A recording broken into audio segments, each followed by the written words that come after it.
श्री महादेव जी बोले, हे पार्वती, मैंने तुम्हें 17वें अध्याय का महात्म्य बताया।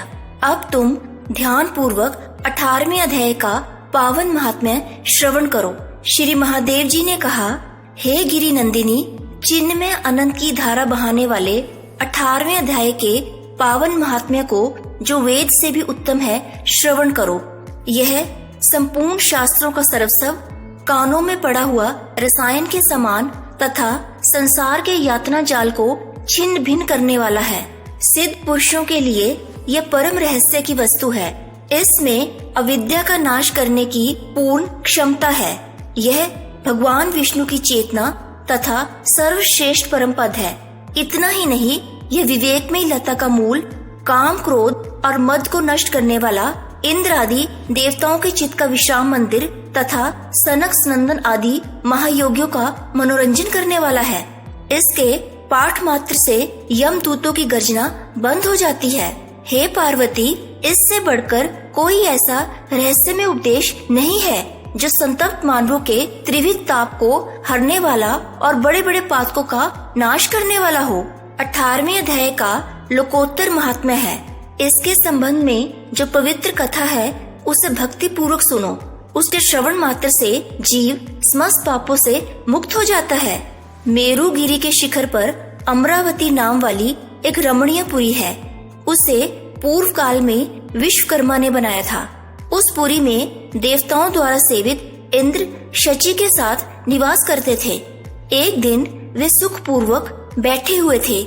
इतने में ही उन्होंने देखा कि भगवान विष्णु के दूतों से सेवित एक अन्य पुरुष वहां आ रहा है। इंद्र उस नवागत पुरुष के तेज से तिरस्कृत होकर तुरंत ही अपने मणिमय सिंहासन से मंडप में गिर पड़े।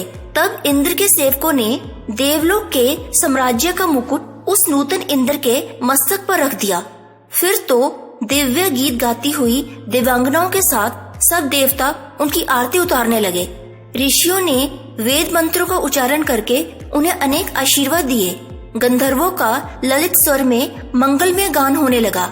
इस प्रकार इस नवीन इंद्र को 100 यज्ञों का अनुष्ठान किए बिना ही नाना प्रकार के उत्सवों से सेवित देखकर पुराने इंद्र को बड़ा विस्मय हुआ।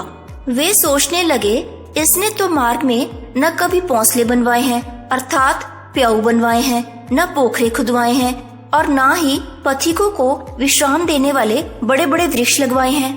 अकाल पड़ने पर अन्नदान के द्वारा इसने प्राणियों का सत्कार भी नहीं किया। इसके द्वारा तीर्थों में सत्र और गांवों में यज्ञ का अनुष्ठान भी नहीं हुआ। फिर इसने यहाँ भाग्य की दी हुई ये सारी वस्तुएं कैसे प्राप्त की हैं? इस चिंता से व्याकुल होकर इंद्र भगवान विष्णु से पूछने के लिए प्रेम पूर्वक क्षीर सागर के तट पर गए। वहाँ अकस्मात अपने साम्राज्य से भ्रष्ट होने का दुख निवेदन करते हुए बोले, हे लक्ष्मीकांत, मैंने पूर्व काल में आपकी प्रसन्नता के लिए 100 यज्ञों का अनुष्ठान किया था। उसी के पुण्य से मुझे इंद्र पद की प्राप्ति हुई थी, किंतु इस समय स्वर्ग में कोई दूसरा ही इंद्र अधिकार जमाए बैठा है। उसने तो न कभी धर्म का अनुष्ठान किया और न यज्ञों का। फिर उसने मेरे दिव्य सिंहासन पर कैसे अधिकार जमाया है? भगवान विष्णु बोले, हे इंद्र, वह गीता के 18वें अध्याय में से 5 श्लोकों का प्रतिदिन पाठ करता है। उसी के पुण्य से उसने तुम्हारे उत्तम साम्राज्य को प्राप्त कर लिया है। गीता के 18वें अध्याय का पाठ सब पुण्यों का शिरोमणि है। उसी का आश्रय लेकर तुम भी अपने पद पर स्थिर हो सकते हो। भगवान विष्णु के ये वचन सुनकर और उस उत्तम उपाय को जानकर इंद्र ब्राह्मण का वेश बनाए गोदावरी के तट पर गए। वहाँ उन्होंने कालिका ग्राम नामक उत्तम और पवित्र नगर देखा, जहाँ काल का भी मर्दन करने वाले भगवान कालेश्वर विराजमान हैं।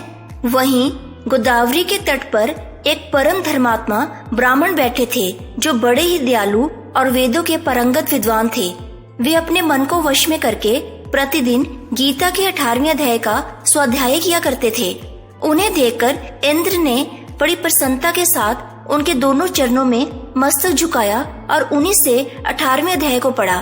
फिर उसी के पुण्य से उन्होंने श्री विष्णु का सानिध्य प्राप्त कर लिया।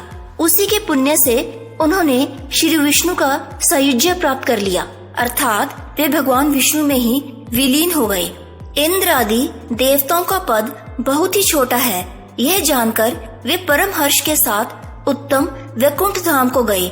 अतः यह अध्याय मुनियों के लिए श्रेष्ठ परम तत्व है। श्री महादेव जी ने कहा, हे पार्वती, 18वें अध्याय के इस दिव्य महात्म्य का वर्णन समाप्त हुआ। इसके श्रवण मात्र से मनुष्य सब पापों से छुटकारा पा जाता है। इस प्रकार संपूर्ण गीता का पाप नाशक महात्म्य बतलाया गया। हे महाभागे, जो पुरुष श्रद्धा युक्त होकर इसका श्रवण करता है, वे समस्त यज्ञों का फल पाकर अंत में श्री विष्णु का सानिध्य प्राप्त कर लेता है, अर्थात वह उत्तम वैकुंठ धाम को जाता है और अंत में श्री विष्णु जी में ही विलीन हो जाता है।